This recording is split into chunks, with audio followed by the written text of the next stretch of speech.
جس چیز کی ڈیمانڈ بڑی ہو اس کے لیے نقلی بھی کئی پیدا ہو جاتے ہیں، اصلی نہیں نقلی ہی صحیح، کیونکہ میدان حشر میں ڈیمانڈ ہے سنیت کی، تو مختلف مقامات پر اس کی علامتیں بیان کی گئی۔ ہم نے پچھلی سنی کانفرنس میں صراط مستقیم یونیورسٹی گراؤنڈ میں حضرت امام اعظم ابو حنیفہ رحمۃ اللہ علیہ سے انہوں نے 12 نشانیاں لکھی ہیں، ان میں سے ایک کا تذکرہ کیا، پھر وہ 12 کی 12 ٹرانسلیٹ کر کے فکر مستقیم میں ہم نے شائع کیا کہ سیاسی صاحب کا پیغام پہنچا تھا کہ یہ سب پیش کی جائے۔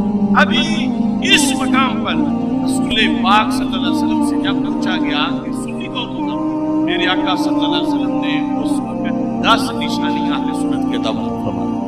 فقیل یا رسول اللہ صلی اللہ علیہ وسلم متى يعلم الرجل انه من اهل السنة والجماعة۔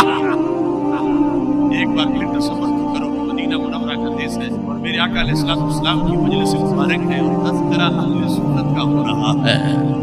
متى يعلم الرجل انه من اهل السنة والجماعة۔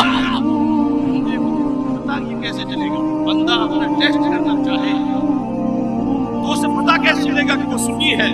فقال اذا وجد في نفسه 10 اشياء فهو على السنة والجماعة۔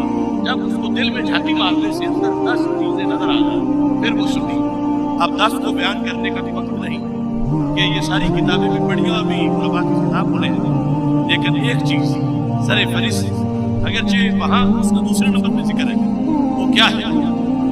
سنی کی پہچان یہ ہے، اب بھی پہچاننا ہے کہ سنی کون ہے اور 2 نمبر کون ہے۔ خطیب پہچاننا ہے کہ سنی کون ہے اور 2 نمبر کون۔ آگے مستقبل میں جب معاشرے میں پہچان جو دربار رسالت سے ملی ہے سنی کون ہے، آقا صلی اللہ علیہ وسلم ارشاد فرماتے ہیں وَلَا يَذْكُرُ أَحَدًا مِنَ الصِّحَابَةِ بِسُوءٍ۔ سنی وہ ہے جس کی زبان سے کبھی بھی کسی صحابی کے خلاف میلا لفظ نہ نکلے۔ یا رسول اللہ ولا يجد احد من الصحابہ بسوء۔ علماء سو سے نہ وہ بھی صحابہ کی لسٹ حضرت صدیق اکبر رضی اللہ تعالیٰ عنہ سے لے کر حضرت امیر معاویہ رضی اللہ تعالیٰ عنہ تک کسی کا ذکر بھی سوائے خیر کے نہ کرے تو پھر سنی ہے۔ اور اگر کسی کے بارے میں نجی محفل میں کسی جگہ اس کی زبان سے کوئی مندہ لفظ نکلتا ہے، جتنے بھی بڑے باپ کا بیٹا ہو وہ سنی نہیں ہوگا۔ یہ میری یہ اس سلامت کی بنیاد پر اور ساتھ ہی کیا ہے؟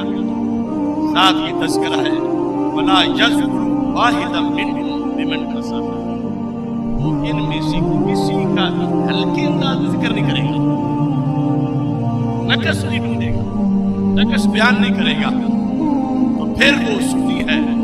تو آج ہم جو جنگ اس وقت لڑ رہے ہیں جن کے خلاف کچھ ان میں اعلانیہ بولتے ہیں، کچھ چھپ کے بولتے ہیں، کچھ اعلانیہ بولنے والوں کو پروٹوکول دیتے ہیں، اپنے ساتھ بٹھاتے ہیں، اپنے ساتھ ملاتے ہیں۔